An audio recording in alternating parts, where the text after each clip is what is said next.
Hey y'all, welcome back. It's Wednesday, so you know We're winging it. We've gotten some questions lately. It is July and you're in Texas? What, are you crazy? Yes, we are camping all summer in Texas, and that is the topic of this week's Wingin' It.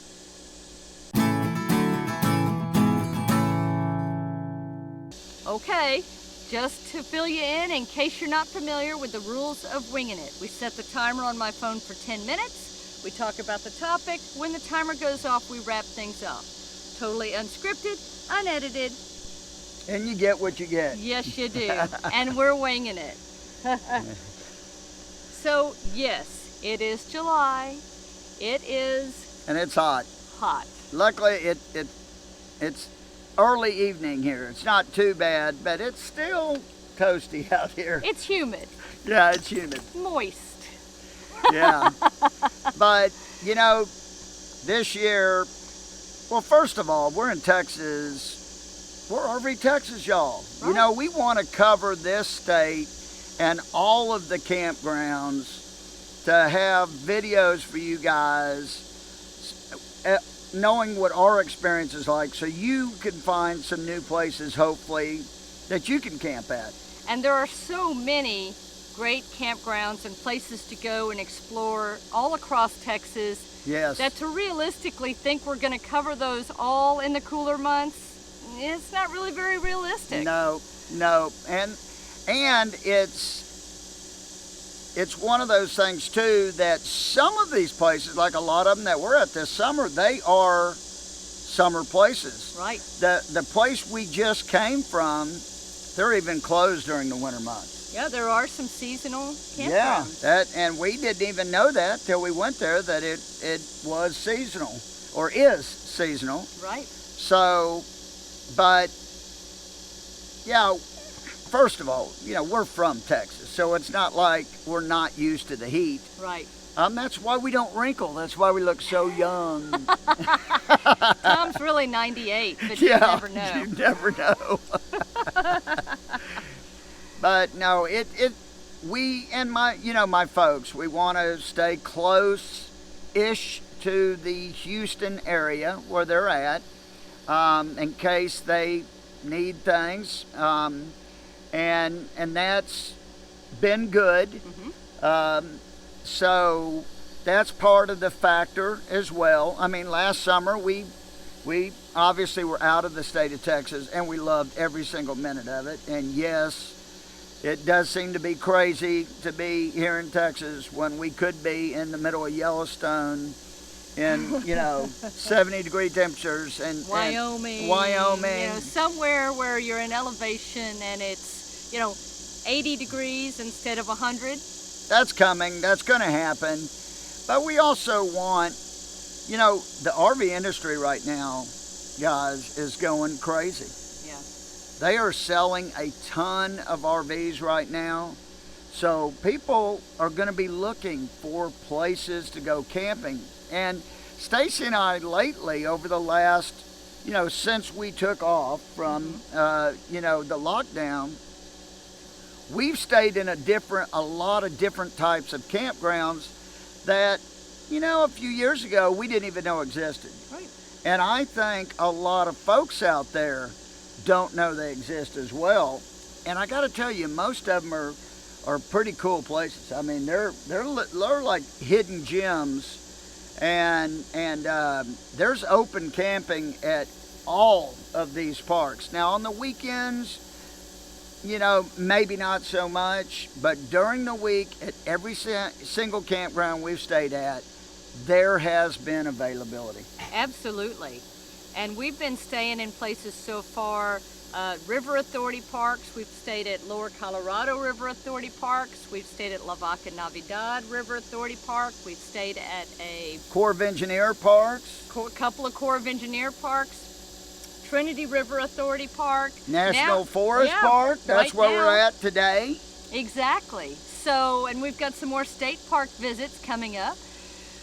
What we planned out for this summer is to, and if you've seen some of our other videos, you may already know this because I think we've mentioned it, but we're changing to a different campground in that kind of scope every week. Every week. And part of that plan was, you know, we do one video a week. Right. Always one main video. We do the Wingin It video, but the Wingin It video isn't about like a specific campground or something. We do one travel video. One travel video a week. And one Wingin It. Right. So we thought, okay, you know, we stay a week, that's a video. And then in between, we'll do vlog style stuff so then we can build up content as well. But we're enjoying it. The pace is a great pace, I got to tell you. And the way we're doing it, for y'all out there that are thinking about going full time, it's really phenomenal because we don't move too far any one time. Right. You know, so we're saving on gas. You know, like, how long was our trip this time? This was one of the longer ones, actually. No, this wasn't one of the longer ones. This was all of 30 minutes. Well, yeah, but the... In fact, I don't even think it was 30 minutes. We've had some that were 5 minutes. That's true. And I think our longest one to date has been right around maybe 3 hours. That was when we came towards the Livingston. Yeah, when we went from Texana Park, which is down near Edna, Texas, kind of near Victoria, to the Lake Livingston area. Wolf Creek Park, yep. Which is near Cold Spring on Lake Livingston. But most of our other journeys on the average have been around 30 to 45 minutes. Mm-hmm. You know, so we're using very little fuel. We're not wasting time on the road. And yet each one is very different from the one we just came from. It's crazy. We've seen no two parks have been alike. I mean, we are really learning a lot about these different types of parks. You know, with the state parks, we had gotten into kind of a zone that we kind of know what to expect in the state parks. But I will tell you, we have not been in the state parks since the pandemic has started. Mm-hmm. So starting next week, we will be, hopefully, I mean, fingers crossed, that they don't close the state parks again. We are going to see how it is in some of the state parks and see if it's a little different right now versus what we're used to. Right. Some of the places we've been to, again, have been very open, business as usual almost, with maybe a scaled back number of spots that they're renting.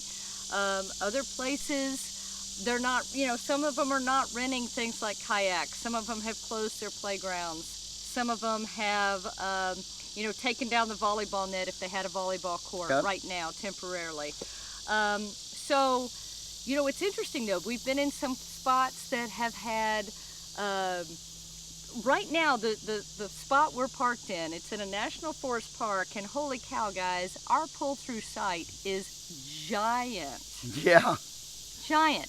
But one of the things that's helping us camp during Texas in the summer is we've been seeking out very shaded spots. That's right. And we've been seeking out campsites that have 50 amp electrical hookups, because our unit is 50 amp service, which means we have 2 air conditioners and we can run both of those air conditioners simultaneously.